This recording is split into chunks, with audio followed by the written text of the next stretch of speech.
ज्योति कपूर जी, दिल्ली से। राधे राधे। राधे राधे महाराज जी। महाराज जी, ऐसा क्यों कहा जाता है कि भजन, भोजन, खजाना और यारी पर्दे में रहनी चाहिए? हाँ, इससे हानि हो जाती है। जैसे आपके पास इस समय 10 लाख रुपए का बैग में बंडल रखा हो, 10 लाख का, आप बता दें 1 घंटा मुश्किल टिक पाएगा, कोई न कोई हथकंडा मार करके तुम्हारे रुपए ले जाएगा। ऐसे ही आपका भजन है, हम जो साधन करते हैं, ये मतलब मर्यादा है कि अपने भजन को, अपने खजाने को, अपने प्रेम को, इनको छुपा के रखना चाहिए। अगर छुपाओगे नहीं तो वो क्षीण हो जाएगा। अपने इष्ट प्रेम को छुपाना चाहिए।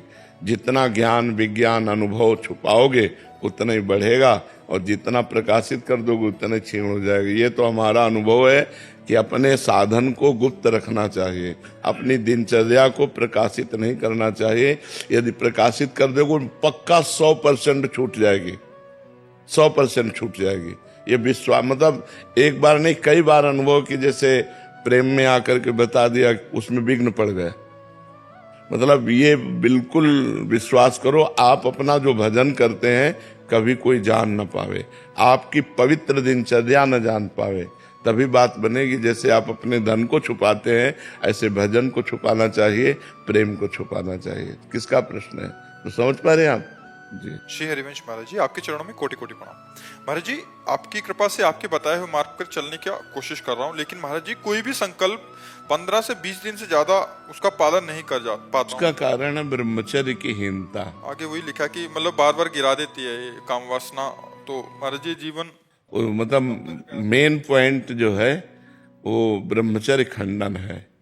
अगर थोड़ा ब्रह्मचर्य पर ध्यान दे दीजिए तो दिनचर्या ठीक हो जाएगी। ब्रह्मचर्यहीन पुरुष की कभी एक दिनचर्या नहीं चल सकती, ये पक्का नियम है। और ब्रह्मचारी की दिनचर्या में कभी फर्क नहीं पड़ सकता। इसलिए कोशिश करो नाम जप करते हुए, पवित्र आहार, अल्पाहार लेते हुए, कुसंग का त्याग करते हुए, मोबाइल से या व्यक्ति से कुसंग न होने पावे, शास्त्र विरुद्ध संग न होने पावे, और अपने हाथ से कोई ऐसे आचरण न करे, तो फिर ब्रह्मचर्य का पोषण जरूरी है। परमार्थ में चलने के लिए ब्रह्मचर्य अति आवश्यक है। यदि चाहे वो गृहस्थ ही क्यों न हो, तो गृहस्थ का मतलब थोड़ी कि रोज में विचार करो, नहीं, एक उसमें भी मर्यादा है।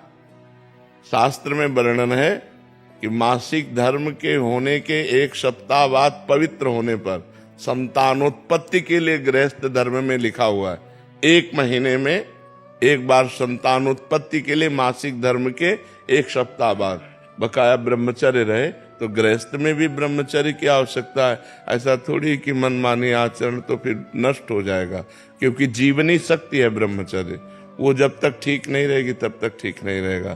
तो ब्रह्मचर्य पर सुधार करो। क्यों भाई? हाँ, मतलब कोशिश पूरी करते हैं महाराज जी, लेकिन 10 दिन एकदम अच्छे से रहेंगे।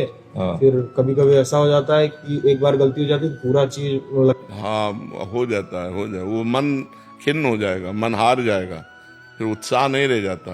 वो आपका ही नहीं, सबका होता है। तो जो हमारे उत्साह को नष्ट करे, भगवत प्राप्ति के मार्ग में उत्साहहीनता पैदा कर दे, उसके प्रति तो बुरा भाव आना चाहिए ना। धिक्कार है हमारे जीवन को, जो मैं ऐसे गिर जाता हूँ, अब नहीं गिरूंगा, फिर चलो, फिर अगर गिर जाओ तो फिर अंदर से क्लेशित हो, फिर तो एक दिन आप ऐसा आएगा क्रॉस कर जाओगे। और अगर आप हार गए तो फिर परमार्थ से भ्रष्ट कर देगा। जब हमसे गलती हो जाती है तो सीधा हमारे परमार्थ पे अटैक होता है। जो हमारी साधना चल रही होती है वो शिथिल हो जाती है कि यार अब क्या करें, अब तो फेल हो गए। नहीं, हम फिर कमर कसें, फिर आगे बढ़ें। 1000 बार फेल हो जाए तो 1000 बार हम प्रयास करें। ये मनुष्य जीवन को हम व्यर्थ नहीं जाने देंगे, हम इसे भगवान की प्राप्ति करा के ही रहेंगे। समझ रहे हो ना? हारो मत। जब आपका साधन आगे बढ़ जाएगा तो सब प्रपंच छूट जाएगा। अभी साधन ही लड़खड़ा रहा है, बार बार साधन टूट रहा है। 10-5 वर्ष एक रस साधन चल जाए, वही सिद्ध हो जाएगा। तो आप थोड़ी मेहनत करो, थोड़ी हिम्मत करो, थोड़ी लड़ाई लड़ो मन से, तभी आप जीत पाओगे। और नाम जप करते रहो। नाम जप करते हो? हाँ, नाम जप करते रहो और लड़ाई लड़ते रहो। ये लड़ाई है बहुत बड़ी लड़ाई, पूरे विश्व को चौपट किए यही मन, पूरे विश्व को चौपट किए। मनमानी आचरण भोग बस इसी में लगाए हुए, परमार्थ ऐसे चढ़ाई और पतन ऐसे है। तो चाहे जैसे जल को छोड़ो तो नीचे की तरफ सद से चला जाएगा, लेकिन ऊपर की तरफ चढ़ाना है तो यंत्र की जरूरत पड़ेगी। ऐसे ही मन को छोड़ो भोगों में चला जाएगा, लेकिन ऊपर चढ़ाना है तो नाम और मंत्र की जरूरत पड़ेगी। जितना नाम और मंत्र जप करोगे उतना ही मन ऊर्ध्वगामी होगा, और जितना आप छोड़ दोगे उतना ही अधोगामी हो जाएगा। इसलिए खूब नाम मंत्र जप करो, और शास्त्र के अनुसार जो निषेध है उसका संग मत करो। पराई बहन बेटी का संग मत करो, मोबाइल से गंदी बातें मत देखो, गंदे लोगों का संग मत करो, गंदे विचारों को अंदर जब आए तो उनको काटो नाम जप के द्वारा, कोई गंदी क्रिया ना होने पावे, तब जाकर हम आगे परमार्थ में बढ़ते हैं। महाराज जी नाम जब करते करते कब नाम छूट जाता है और कब गलत चीज में लग जाते हैं महाराज जी, इसका पता नहीं। हाँ, एकाग्रता भी समझ नहीं पाई ना, नहीं तो 1 सेकेंड की भी हरकत को पता चल जाता है मन की। जब आप एकाग्र होंगे ना, अंतर्मुख होंगे, तो 1 सेकेंड के हरकत मन गया। अभी प्रमाद स्थिति है, इसलिए अभी मलिनता है, इसलिए पकड़ नहीं पाते हो, और नाम बढ़ाओ। फिर भी अपने को सौभाग्यशाली मानते हैं कि आपका सानिध्य प्राप्त हुआ, नहीं तो पूर्व कर्म तो बिल्कुल मतलब कब के खत्म हो चुके थे महाराज। हाँ बिल्कुल, नहीं आप हिम्मत करके चलो, जीतना है, हारना नहीं। ठीक है, आप हिम्मत करके। सुभद्रा यादव जी गुड़गांव से। राधे राधे महाराज जी। महाराज जी, हमने फोन में देखकर आपको गुरु बना लिया और आपके श्रीमुख से राधा नाम सुनकर राधा राधा जपते हैं। हम कहते हैं गुरु की बात मान लो। गुरु बनाने से क्या है? गुरु की बात मान लो, गुरु की बात मान लो। दूर रहो, लाखों कोस दूर रहो, हमारी बात मान लो, तुम्हारा मंगल हो जाएगा। बात मानने से है। हम कहते हैं राधा राधा जपो, गलत आचरण मत करो, वो गुरु है। वो जो बात है वही गुरु है, उसी को मान लो, उसी को आचरण में उतार लो, उसी से मंगल हो जाए। आजकल आप तो बड़े भाव से आजकल ज्यादातर यही हो रहा है कि जैसे अन्य रिश्ते ऐसे गुरु का रिश्ता बना लिया गया, कुछ सेव संतरा फल फूल वैसे, तो सोचते हैं कल्याण नहीं होने वाला। रिश्ता बनाने से कल्याण नहीं होता, कल्याण होता है आज्ञा पालन करने से। आज्ञा समन सुसाहिब सेवा। ये सेव संतरा रुपया पैसा भोजन कपड़ा लत्ता ये कल्याण नहीं करेगा। कल्याण करेगा उनकी बात मान लिया और वैसे ही चल दिया। कभी उनसे मिलो चाहे ना मिलो, आपका कल्याण हो जाएगा। संतों की बात में दम होती है, क्योंकि वो अनुभव किए हुए बात बोलते हैं ना, उनकी बात मान लो, इसी से कल्याण हो जाएगा। गुरु बनाओ चाहे ना बनाओ, गुरु बनाना बनना बनाना इससे कोई महत्व नहीं है। महत्व है उनकी आज्ञा का पालन करना। आप दूर रह रहे हो, अरे यार ये तो साक्षात भगवान है, आपकी भावना बनी, ये तो साक्षात भगवान है, इनकी बात मान ले। बात मान लिए, आपका कल्याण शुरू हो गया। तो बात मानने से कल्याण होगा, ना कि गुरु बनाने से, ना कि संबंध बनाने से, ना कि नजदीक रहने से। बात बनती है उनकी आज्ञा का पालन करने से। द्रोणाचार्य जी ने एकलव्य को हटा दिया कि हम तुम्हें शिष्य नहीं मानते, क्योंकि हम राज क्षत्रिय पुत्रों के कुलगुरु हैं, और उसने मन से गुरु बना लिया। और जाकर के द्रोणाचार्य जी की जैसी छवि थी वैसी मिट्टी से बनाई, और रोज प्रणाम करके और प्रत्यंचा चढ़ाता और द्रोणाचार्य जी का स्मरण करता। इतना बड़ा धनुर्धर हो गया कि एक दिन अर्जुन जंगल में जा रहे थे तो एक कुत्ता भौंका। उसके भूंकने मात्र में उसके मुंह को बाणों से भर दिया और कहीं घाव नहीं हुआ। अर्जुन कुत्ते के नजदीक गए, देखा बाणों से मुंह भरा हुआ और कहीं घाव नहीं। बोले गजब का हस्तलाघ हो। हम अपने को सर्वश्रेष्ठ विश्व का धनुर्धर समझते थे, लेकिन आज मैं हार गया, मैं देख के हार गया। कौन है ऐसा धनुर्धर? देखा कि एकलव्य भीलकुल में उत्पन्न हुआ था। तो उसके नजदीक गए और कहा, वाह धनुर्धर, तुम्हारे जैसा धनुर्धर तो मेरा नाम अर्जुन है, मैं द्रोणाचार्य का शिष्य हूं, द्रोणाचार्य से मुझे आशीर्वाद मिला है कि मैं विश्व का सबसे बड़ा धनुर्धर हूं, लेकिन मैं घुटने टेकता हूं तुम्हारे आगे। तुम किसके शिष्य हो? तो उनका द्रोणाचार्य के। तो उनका हमारे गुरु के शिष्य कैसे हो गए? तब कुटिया ले गए और दिखाया द्रोणाचार्य की छवि और पूरा ऐसा। तो उन्होंने द्रोणाचार्य जी से कहा, आपका आशीर्वाद गलत हो गया, हम सर्वश्रेष्ठ धनुर्धर नहीं है, मैंने स्वीकार किया, सर्वश्रेष्ठ धनुर्धर एकलव्य है।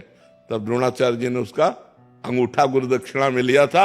अर्जुन को सर्वश्रेष्ठ धनुर्धर बने रहने के कारण नहीं उस वीर के सामने। तो आप देखो, एक को नजदीक रहकर शिक्षा दी और एक ने गुरु मानकर आज्ञा का पालन किया, गुरु मान लिया।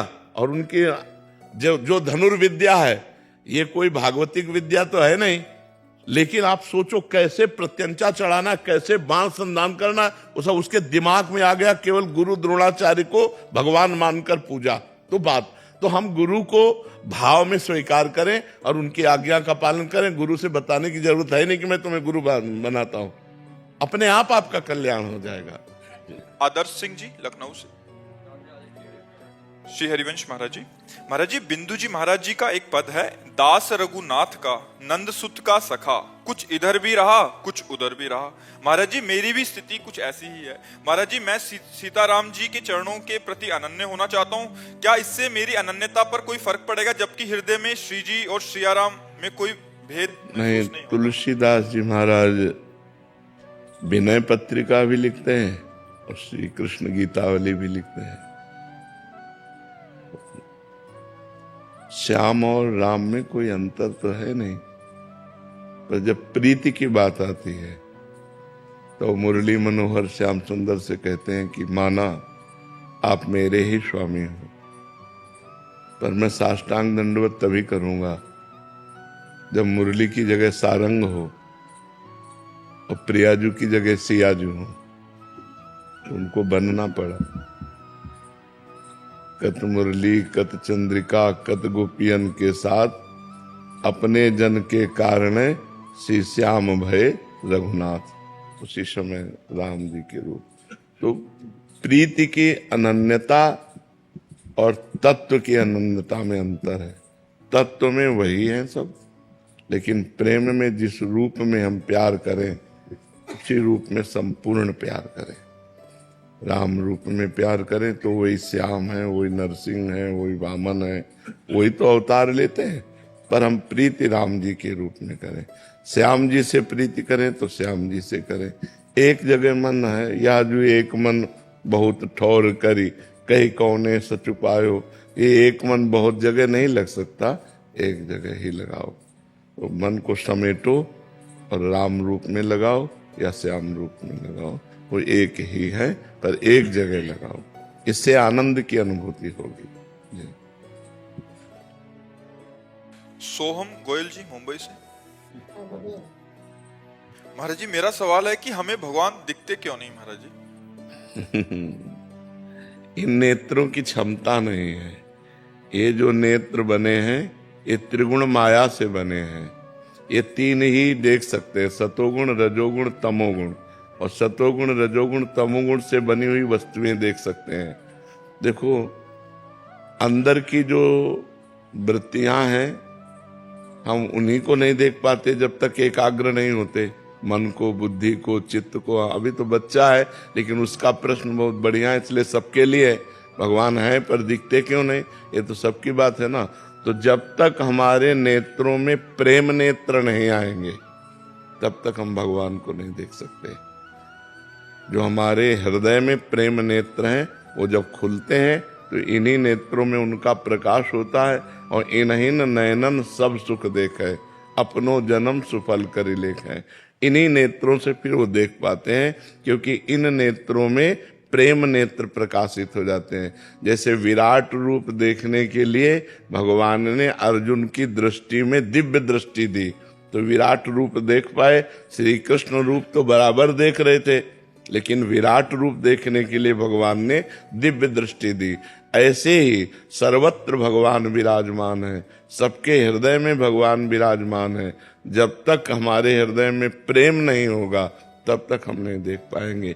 प्रेम से प्रकट होए मैं जाना, हरि व्यापक सर्वत्र समाना, प्रेम ते प्रकट होए मैं जाना। जब तक प्रेम नहीं है तब तक भगवान का दर्शन नहीं हो सकता। जब तक ज्ञान नेत्र नहीं तब तक तत्व दर्शन नहीं हो सकता। तो प्रेम का प्रादुर्भाव तब होता है जब खूब नाम जप करे। तो आप नाम जप करते हो और नाम जप करो, ठीक है? फिर भगवान जी आपसे आके हाथ मिला लेंगे ऐसे आके, ठीक है? तैयार रहना, खूब नाम जप करो जी। चांदनी जी दिल्ली से। महाराज जी, हमारे पिछले कर्म हमारे वर्तमान और भविष्य को कैसे प्रभावित करते हैं? क्या पिछले अच्छे कर्म वर्तमान में कुछ हमें अच्छा देके जाते हैं? हाँ, या वर्तमान में क्यों आओ अच्छा कर्म? वर्तमान का अच्छा कर्म तत्काल तो शांति देगा, लेकिन परिणाम आगे देगा। तत्काल फल नहीं मिलता है। नहीं तो अच्छे कर्म करने वाले दुखी देखे जाते हैं, बुरे कर्म करने वाले कहीं कहीं सुखी देखे जाते हैं। तो वर्तमान में वो बुरा कर रहा है तो उसका परिणाम भविष्य बुरा होगा। वर्तमान में भला कर रहा है तो उसका परिणाम भविष्य अच्छा होगा। वो हो सकता है अगले जन्म में मिले, लेकिन अभी वर्तमान में जो हमें भोगने को मिलेगा वो पूर्व कर्म का मिलेगा। हम बुरा करें या भला करें उसका कोई परिणाम अभी नहीं मिलेगा, अभी हमें पूर्व का मिलेगा। अब उसका परिणाम ये मिलेगा, अच्छा करेंगे तो अभी हृदय में शीतलता होगी, बुरा करेंगे तो हृदय हमारा जलेगा, लेकिन कर्म का परिणाम आगे प्राप्त होगा। हमारा शरीर जब रचा गया तो दो कर्मों से रचा गया, पाप और पुण्य। तो अब पूरे जीवन भर उस रचना का भोग हमें भोगना पड़ेगा। जो विधना ने लिख दिया, छठी राव के अंक, राय घटे न तिल बढ़े, रहुरे जीव निसंग। पूरे जीवन में सुख दुख का चक्र आता रहेगा। आपके आज के करने से उस पर कोई फर्क नहीं पड़ने वाला। हाँ, एक फर्क पड़ जाएगा, भजन से। यदि आप भजन करोगे, भगवान का नाम जप करोगे, तो आपके अशुभ नष्ट हो जाएंगे, पाप नष्ट हो जाएंगे, प्रारब्ध को सहने की सामर्थ्य मिलेगी और आप आगे निकल जाएंगे। नहीं तो अगर भजन से वो कटता नहीं तो भगवत प्राप्ति और मोक्ष किसी का होता ही नहीं, क्योंकि अनेक जन्मों के कर्म तो हमें बार बार जन्म मरण में ले जाते। तो भजन से वो सब कट जाता है। एक साधन केवल है, नाम जप, भजन। जितना भजन करोगे उतना बुरे प्रारब्ध को दबाएगा, अच्छे प्रारब्ध को उभारेगा और आपके दोनों को नष्ट करके भगवत प्राप्ति करा देगा। मुकेश जी दिल्ली से। राधे राधे महाराज जी। महाराज जी, जीवन में बहुत कुछ तो ज्ञात नहीं है, जितना भी अल्प सामर्थ्य युक्त साधन करने से बदलाव और प्रकाश ना आए तो क्या करें जिससे उत्साह और प्रकाश आनंद आए? उसी साधन को और बढ़ाता जाए। जो साधन पकड़े, पर वो साधन शास्त्र सम्मत होना चाहिए, संतों द्वारा सेवित होना चाहिए, मनमानी नहीं होना चाहिए, नहीं तो उस पर विश्वास नहीं है। जैसे गुरु परंपरा युक्त सिद्ध मंत्र होना चाहिए, गुरु परंपरा युक्त साधना होनी चाहिए। तो वो जब हम साधना करें तो हमें कोई अनुभव ना हो तो भी हमें करते रहना चाहिए। जैसे हम कई दिन के भूखे हैं और हम एक कवल खाएं तो कुछ अनुभव नहीं होता, दो चार कवल खाएं तो अनुभव नहीं होता। जब आधा पेट हो जाता है तब स्वाद आता है भोजन में। नहीं, आधा पेट तो भरना ही होता है जल्दी जल्दी। ऐसे ही हम अनंत जन्मों में दुष्कर्म हुए हैं, अनंत जन्मों में पाप हुए हैं। तो हमारा जो साधन है पहले उस पाप कर्म को नष्ट करेगा, तब आनंद आएगा। जब वो पाप कर्म नष्ट होगा और जहां आनंद आया, अब आनंद बढ़ता ही चला जाएगा, वो क्षीण नहीं होगा। क्योंकि हो सकता है 10 वर्ष साधना करने पर नष्ट हो सकता है 10 महीने में नष्ट हो जाए। अब आपकी साधन पद्धति कितनी जोर की है, उतने जोर का वो आक्रमण करेगा। आपके पूर्व पापों पर आक्रमण करके जब उसको विध्वंस कर देगा आपका भजन, तब आपके अंदर आनंद की अनुभूति होगी। नहीं तो 10वें वर्ष साधना करने पर हृदय जलता है, काम क्रोध आते रहते हैं, बड़ा विघ्न दिखाई देता है। वो सब कूड़ा करकट साफ कर रहा है। साधन कभी व्यर्थ नहीं जाता, क्योंकि अविनाशी का जो साधन है वो अविनाशी होता है। तो वो उसका विनाश करेगा ही करेगा। हमें धैर्य पूर्वक अपने साधन में लगे रहना चाहिए और साधन को बढ़ाते रहना चाहिए, पर साधन के विघ्नों से दूर रहे। साधन को छोड़े ना, साधन में आस्था कम न होने पावे और अन्य आचरण पाप के न बनने पावे। तो काफी समय में आपको अनुभव हो जाएगा कि हमारा साधन सफल हुआ। पर साधन छोड़े ना, चाहे सफलता लगे या ना लगे, वो काम कर रहा है। जैसे हम कई दिनों के भूखे थोड़ा भोजन पाए तो हमको ऐसा नहीं लगता कि भोजन जाके कुछ कर रहा है, लेकिन वो तृप्ति कर रहा है, वो भोजन तृप्ति कर रहा है। आप पाते रहिए, थोड़ी देर में आपको लगने लगेगा कि हमारी तृप्ति हो गई। ऐसे ही भजन आपका काम कर रहा है, लेकिन समय व्यतीत होने दीजिए और भजन बढ़े, तब वो आपको अनुभव में आएगा कि वो सब पापों का नाश करके हृदय को शीतल करके आपका परम मंगल कर रहा है। तेरा सिंगला जी।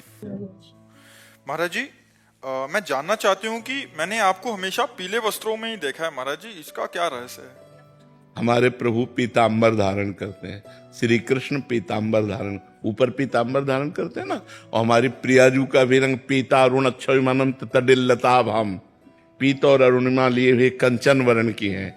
तो उन्हीं के प्रिया और प्रीतम के हम उपासक हैं, और हमारे गुरु ने हमको पीला वस्त्र ही दिया, तो सब जितने सब पीले ही धारण करते हैं। को जिज्ञासा हुई कि भगवा पहनते हैं साधु संत लाल हाँ, वो सन्यासी होते हैं, हम वैष्णव हैं, और वैष्णव में प्रिया प्रीतम की उपासना है, तो प्रीतम का पीताम्बर और प्रियाजू का रंग दोनों मिला करके पीत वर्ण, ऐसे हम नीचे मार्किन पहनते हैं, ऊपर बनियाइन और बस पीला, बस ये सबकी पोशाक होगी। राधा रानी जी को पीला रंग पसंद है क्या, जो महाराज जी पीला रंग पहनते हैं? हाँ, राधा रानी को पसंद, क्योंकि उनके प्रीतम पीताम्बर धारण करते हैं, और राधा रानी का स्वयं का जो स्वरूप है पीत और अरुणिमा मिले, पीता अरुण अक्षय अनंत तडिल्लताभाम, अनंत बिजलियों की सी कांति प्यारी जू सुंदर है।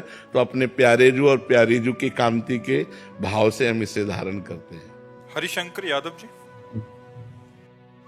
राधे राधे महाराज जी। महाराज जी, मैं अपनी कार या ऑफिस में राधे राधे का भजन सुनता रहता हूँ, कार्य भी करता रहता हूँ, ये करने से उतना ही फल मिलेगा जितना मैं राधे राधे एकांत में जपता हूँ? और बिल्कुल बिल्कुल, क्योंकि श्रवणेंद्रिय में पड़ रहा तो हमारे दिमाग में तो जाहिर है ना कि राधा राधा हो रहा है, तो दिमाग तो चल ही रहा है ना। वहाँ जहाँ हमारे कान जाते हैं वहाँ हमारा दिमाग जाता है, हमारी इंद्रियों के साथ मन भी जाता है, बुद्धि भी जाता है, इसलिए मंगल है। श्रवण तो हो रहा है ना, श्रवणम कीर्तनम स्मरणम, श्रवण करना, कीर्तन करना, स्मरण करना, तीनों का बराबर फल है। स्मरण अंदर, श्रवण बाहर से हो रहा है, कीर्तन मुख से करते हैं, तो कीर्तन करना है तो वही फल है, श्रवण करना है तो वही फल है, स्मरण करना है तो वही फल है।